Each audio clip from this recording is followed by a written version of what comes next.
দমদমাত কৃতিমান ছাত্ৰ-ছাত্ৰীক অভিনন্দন জ্ঞাপন। সদৌ উচ্চতৰ মাধ্যমিক শিক্ষক আৰু কৰ্মচাৰী সন্থা কামৰূপ জিলা সমিতিৰ উদ্যোগত PMC দমদমা উচ্চতৰ মাধ্যমিক বিদ্যালয়ৰ শিক্ষক আৰু কৰ্মচাৰী গোটৰ সহযোগত বিশেষ অভিনন্দন অনুষ্ঠান আৰু সম্বৰ্ধনা সভা অনুষ্ঠিত হয়।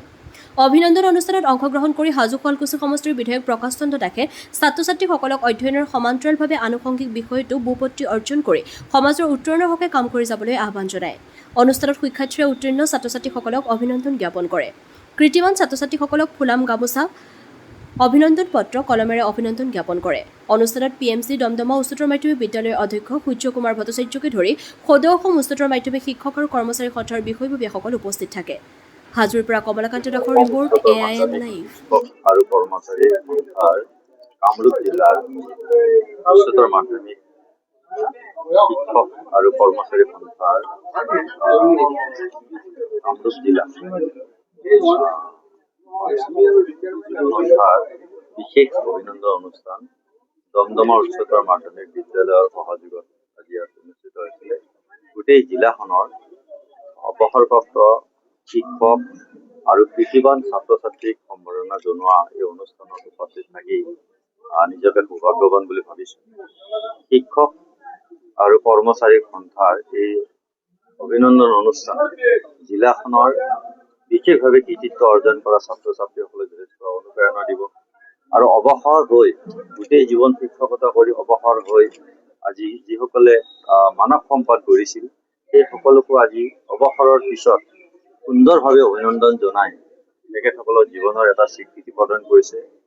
কামৰূপ জিলা উচ্চতৰ মাধ্যমিক শিক্ষক আৰু কৰ্মচাৰী সন্থাক মই বিশেষভাৱে ধন্যবাদ জ্ঞাপন কৰিছোঁ। দমদমা উচ্চতৰ মাধ্যমিক বিদ্যালয়ৰ অধ্যক্ষ সূৰ্য ভট্টাচাৰ্যৰ লগতে আন শিক্ষক কৰ্মচাৰীক মই ছাত্ৰ-ছাত্ৰীক মই বিশেষভাৱে ধন্যবাদ জ্ঞাপন কৰিছোঁ। যে শিক্ষক আৰু ছাত্ৰ-ছাত্ৰীৰ সুসম্পৰ্ক সমাজৰ সুসম্পৰ্কই এটা জাতিৰ উন্নতিৰ দিশত শিক্ষাৰ দিশত উন্নতিৰ দিশত যথেষ্ট অৰিহণা যোগায় আৰু এনেধৰণৰ সভাই সমাজ লগতে শিক্ষাৰ দিশত আগুৱাই যোৱাৰ ক্ষেত্ৰত সমাজখনক একতাৰ দোলেৰে বান্ধি ৰাখে আৰু আজিৰ এই অনুষ্ঠানটোৱে এই অঞ্চলৰ শিক্ষক সমাজ কৰ্মচাৰী সন্থা ছাত্ৰ-ছাত্ৰী সামাজিকভাৱে বিশিষ্ট ব্যক্তিসকলৰ অংশগ্ৰহণে সভাখনৰ বিশেষভাৱে সৌন্দৰ্য প্ৰদান কৰিছে। মই সকলোকে মোৰ ফালৰ পৰা আন্তৰিক শুভেচ্ছা তথা সেৱা জনাইছোঁ। আচলতে হাজো শুৱালকুছি সমষ্টিৰ মাজেৰে যোৱা আমিনগাঁও দদৰা দমদমা হাজো হৈ বৰপেটা ৰোডলৈ যোৱা ৰাস্তাটো যিটো ৰাষ্ট্ৰীয় ঘাইপথ এই ৰাষ্ট্ৰীয় ঘাইপথটোৰ কিছু অংশ আমাৰ অংশত যথেষ্ট বেয়া হৈছে।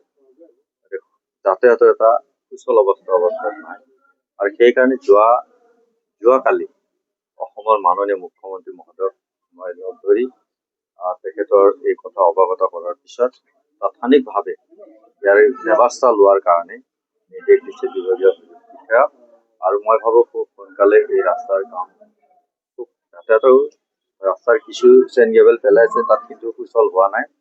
খুব ভাল ধৰণে ৰাস্তাটো যাতায়াত কৰিব পৰা এটা পৰিৱেশ হ'ব কাম কৰিব আৰু এই আমিনগাঁৱৰ পৰা বৰপেটা ৰোডলৈ এই ৰাস্তাটো ডাবল লেন হোৱাৰ ক্ষেত্ৰত ইতিমধ্যে দ্বিতীয়টো কাম চলি আছে।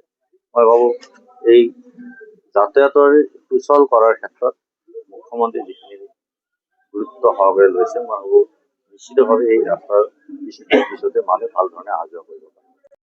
যিকোনো খবৰ আৰু বিজ্ঞাপনৰ বাবে যোগাযোগ কৰক 7896121996।